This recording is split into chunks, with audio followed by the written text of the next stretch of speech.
Dia cuma mahu pastikan sama ada memang ada orang di dalam atau tidak. Tapi apa yang dia nampak dalam ruang tamu yang gelap itu terus buat hati dia rasa tak sedap. Susuk tu mula berpaling ke arah tingkap. Bukan bergerak laju, bukan terus datang dekat. Tapi pergerakan yang perlahan tu sudah cukup buat dia terkaku sekejap.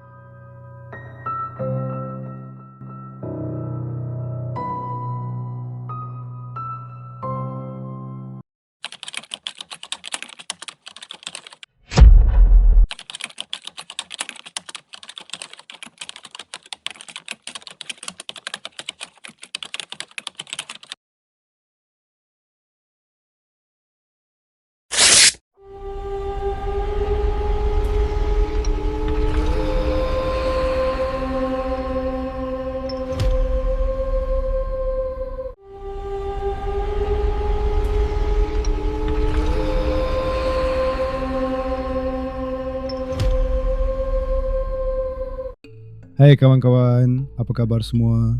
Semoga sihat sejahtera selalu. Saya narator anda, Jeko.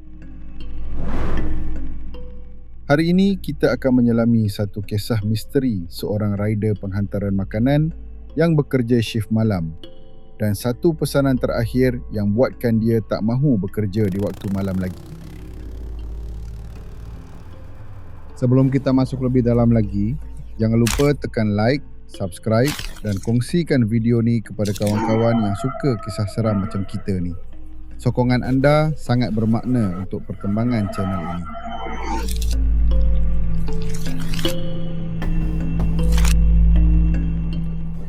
Kisah ini dikongsikan oleh seorang rider yang dikenali sebagai Mr. Joe. Pengalamannya diceritakan semula dalam sebuah video di saluran UXM dari Singapura. Menurut Mr. Joe, pada waktu itu, syarikat tempat dia bekerja baru sahaja mula menawarkan perkhidmatan penghantaran makanan pada waktu malam, iaitu dari pukul 11 malam hingga pukul 2 pagi. Bagi kebanyakan orang, pukul 11 malam mungkin sudah tiba masanya untuk pulang ke rumah atau berehat. Tetapi bagi seorang rider, waktu itu baru sahaja permulaan shift mereka. Jalan raya mula semakin lengang, kebanyakan kedai sudah tutup dan setiap alamat penghantaran yang masuk terasa semakin jauh daripada kebiasaan. Mr. Joe mengambil shift malam kerana memerlukan duit tambahan untuk persiapan perkahwinannya.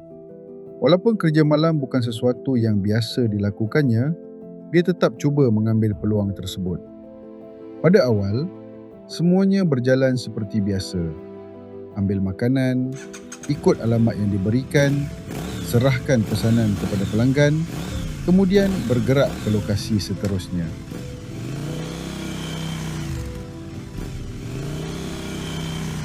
Tak lama kemudian, masuk satu pesanan terakhir. Alamat yang diterima ialah sebuah flat HDB. Mr. Joe ambil makanan dan terus bergerak ke sana. Dia masih belum tahu, malam itu akan menjadi kali pertama dan terakhir dia buat penghantaran selepas tengah malam.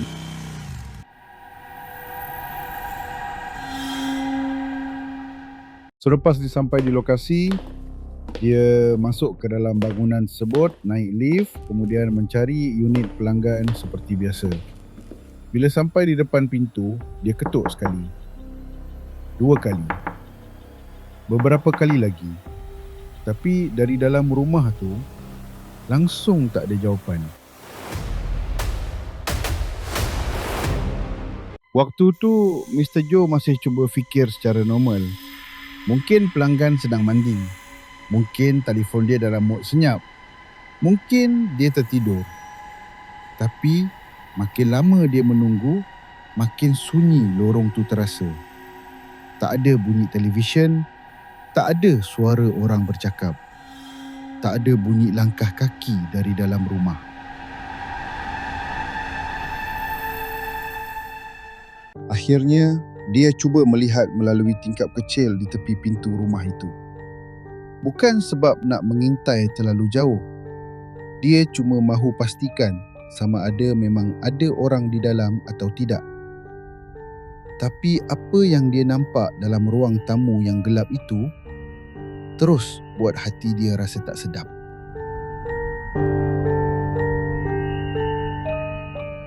Menurut Mr. Joe, dalam rumah tu dia nampak satu susuk yang berbalut kain putih. Dia sendiri tak tahu apa yang dia nampak masa tu. Sama ada cuma kain, pakaian atau seseorang yang duduk diam dalam ruang tamu yang gelap tu. Tapi waktu tu, dia memang rasa ada sesuatu yang tak kena.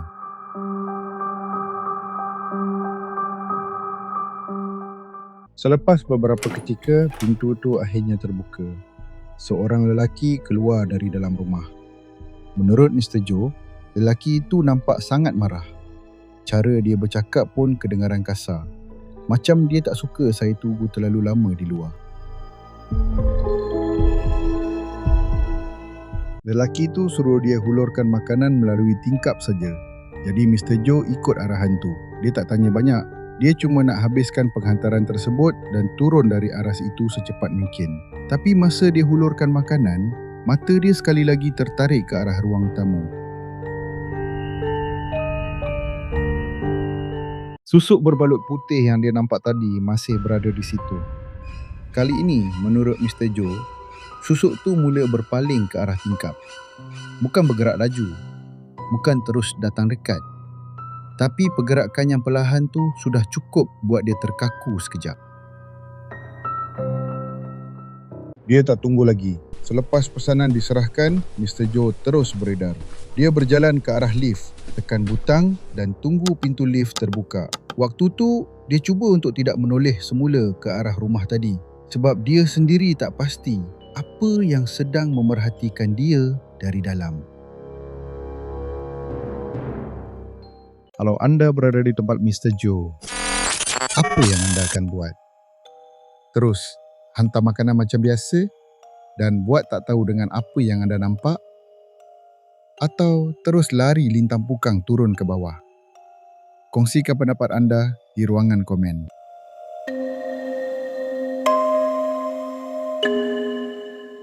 Lepas keluar dari flat tu, Mr. Joe terus buat keputusan untuk tamatkan shift malam itu. Dia tak ambil lagi pesanan lain. Dia cuma nak balik rumah secepat mungkin.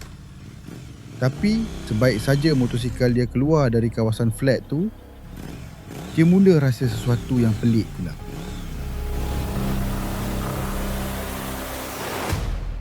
Dalam perjalanan balik tu, dia mendakwa motosikal dia terasa jauh lebih berat daripada biasa. Bukan sebab tayar pancit, bukan juga sebab enjin ada masalah. Tapi macam ada sesuatu yang menumpang di belakang motosikal tu. Dia cuba pulas minyak lebih kuat, tapi rasa berat tu masih ada.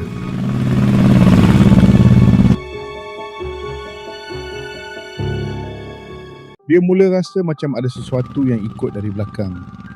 Dia tak nampak sesiapa dengan jelas, tapi perasaan tu semakin kuat. Terutama bila jalan yang dia lalui makin sunyi. Jadi, dia pilih untuk teruskan perjalanan tanpa berhenti. Tanpa patah balik dan tanpa berani tengok lama-lama ke belakang.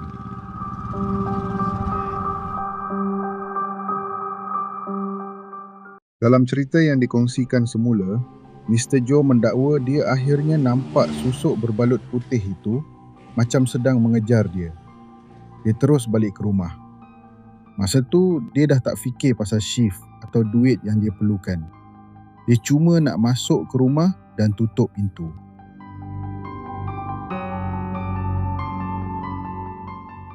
Dia berjaya masuk dan tutup pintu. Tapi rasa takut tu masih ada. Masa dia cuba tenangkan diri, bunyi kuat dari luar buat dia rasa macam benda tu masih belum pergi. Bagi Mr. Joe, malam tu cukup untuk dia buat satu keputusan besar. Dia tak mahu kerja shift malam lagi.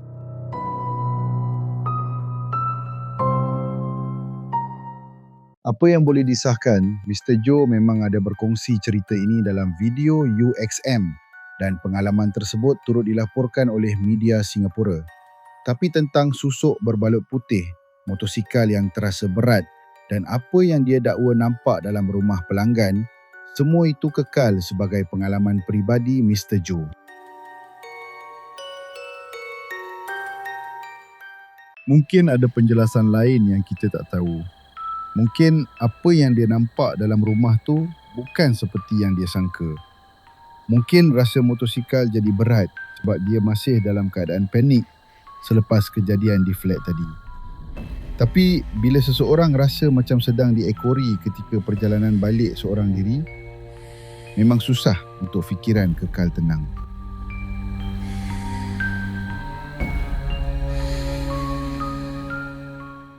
Kerja hantar makanan nampak mudah dari luar. Ambil pesanan, ikut GPS, hantar sampai depan rumah, kemudian teruskan ke alamat seterusnya. Tapi bila kerja dibuat waktu kebanyakan orang dah tidur, lorong yang sunyi, lift yang lambat sampai dan pintu rumah yang tertutup pun boleh buat seseorang rasa tak sedap hati.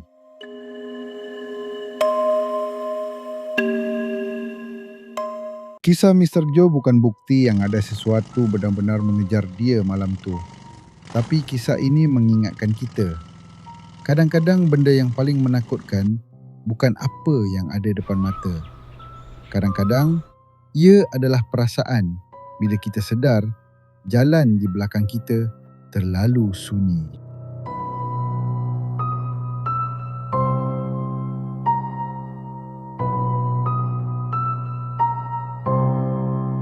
Ada kisah seram sendiri yang mahu dijadikan video di Seram Reality?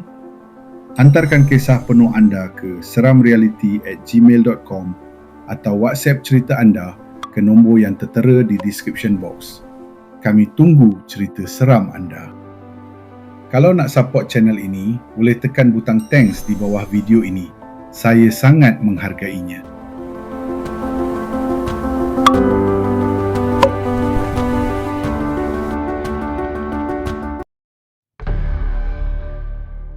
Ada malam yang buat kita takut untuk pandang ke belakang. Sebab kita tak pasti jalan itu masih kosong atau tidak.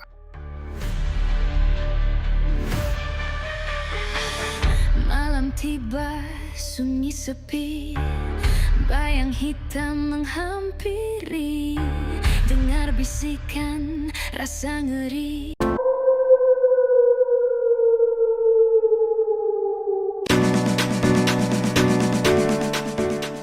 Terima kasih kerana menonton video ini sampai akhir. Jangan lupa like, komen dan share video ini kepada teman-teman anda. Yang belum subscribe, klik butang subscribe dan tekan ikon loceng notifikasi agar tidak ketinggalan video terbaru dari channel ini.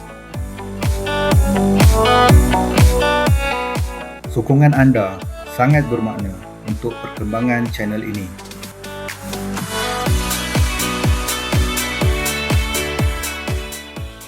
Sampai jumpa di video selanjutnya. Seram Reality.